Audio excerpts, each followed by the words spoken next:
अच्छा जी, पहली बात तो ये है कि इलेक्ट्रॉनिक्स के अंदर जब हम पढ़ते हैं तो वहाँ पे जो बेसिक कंपोनेंट है इलेक्ट्रॉनिक्स का वो हमने पहले पढ़ा था डायोड। समझ रहे हो बात को? डायोड इलेक्ट्रॉनिक्स का बेसिक कंपोनेंट है। पीएन जंक्शन जो होता है हमारे पास, इसकी मदद से हम करंट को कंट्रोल भी करते हैं, करंट को रेक्टिफाई करते हैं। यानी कि रेक्टिफिकेशन का मतलब है जो हमारे पास अल्टरनेटिंग करंट है उसको डायरेक्ट करंट में चेंज करते हैं। उसके बाद इन्हीं पीएन जंक्शंस को जोड़ के हम क्या चीज़ बनाते हैं? ट्रांजिस्टर। दूसरा कंपोनेंट हमने ट्रांजिस्टर पढ़ा था। ट्रांजिस्टर की एक एप्लीकेशन हमने जो सबसे बड़ी है वो पढ़ी थी, एम्पलीफिकेशन के लिए इस्तेमाल किया जाता है, एम्पलीफायर के तौर पर इस्तेमाल किया जाता है। और इलेक्ट्रॉनिक सर्किट में जो एम्पलीफायर्स होते हैं उनका बहुत बड़ा रोल होता है। एम्पलीफायर्स के ही सिलसिले में ऑपरेशनल एम्पलीफायर एक डिवाइस है जो इलेक्ट्रॉनिक सर्किट में बहुत सारे सिग्नल को, वीक सिग्नल को एम्पलीफाई करने के लिए भी इस्तेमाल किया जाता है, इन्वर्ट करने के लिए भी इस्तेमाल किया जाता है। अब आपके जहन में आता होगा कि एम्पलीफायर किस तरह का होगा और क्या चीज़ होती होगी बेसिकली। देखिए, डेफिनेशन वाइज हम एम्पलीफायर को यूँ डिफ़ाइन करते हैं,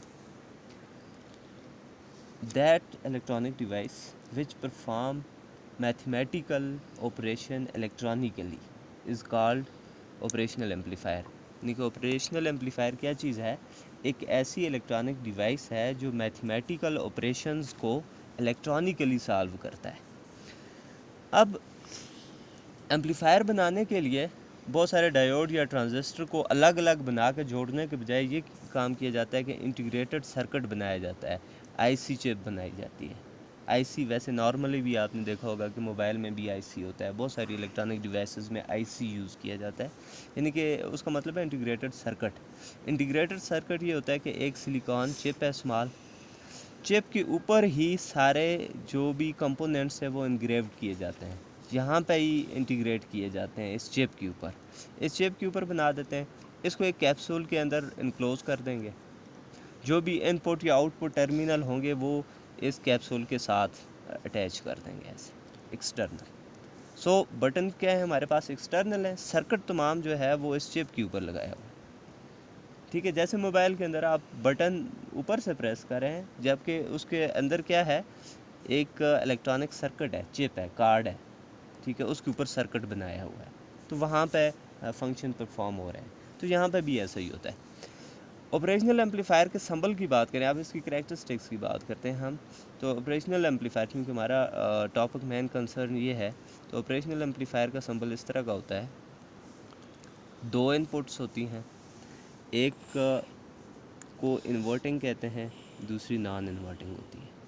ये माइनस का मतलब ये नेगेटिव नहीं है, इस माइनस का मतलब है ये साइन है एक इन्वर्टिंग को शो करने वाला, इन्वर्टिंग एम्पलीफायर। यानी कि ये एम्पलीफायर के ये दोनों इनपुट हैं, इस पर भी सिग्नल इनपुट दे सकते हैं, इस पर भी इनपुट दे सकते हैं।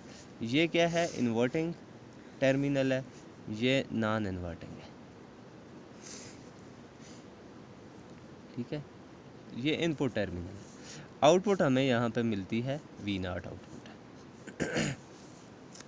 ठीक है, इन्वर्टिंग का ये मतलब है कि अगर हम इन्वर्टिंग टर्मिनल के ऊपर इनपुट सिग्नल देते हैं, ये हमारे पास इनपुट सिग्नल है, तो आउटपुट जो हमारे पास मिलेगी वो एम्पलीफाइड भी होगी और इन्वर्टेड भी होगी। ऐसे ये सिग्नल फर्दर आगे एम्पलीफाइड हो गया, लेकिन क्या है कि इन्वर्टेड सिग्नल आ गया है। ठीक है, पहले ये पॉजिटिव पीक थी, इसको उसने नेगेटिव कर दिया, ये नेगेटिव पीक थी, उसको पॉजिटिव कर दिया। इन्वर्टिंग का ये मतलब है, यानी कि इन्वर्टिंग के ऊपर अगर हम यूँ सिग्नल देंगे तो आउटपुट ऐसे मिलेगी, 180 फेज शिफ्ट होगा और एम्पलीफाइड सिग्नल होगा। नॉन इन्वर्टिंग के ऊपर जब हम सिग्नल देते हैं तो नॉन इन्वर्टिंग का सिग्नल ऐसे ही जिस तरह दिया है इसी तरह एम्पलीफाइड होकर मिलता है हमें।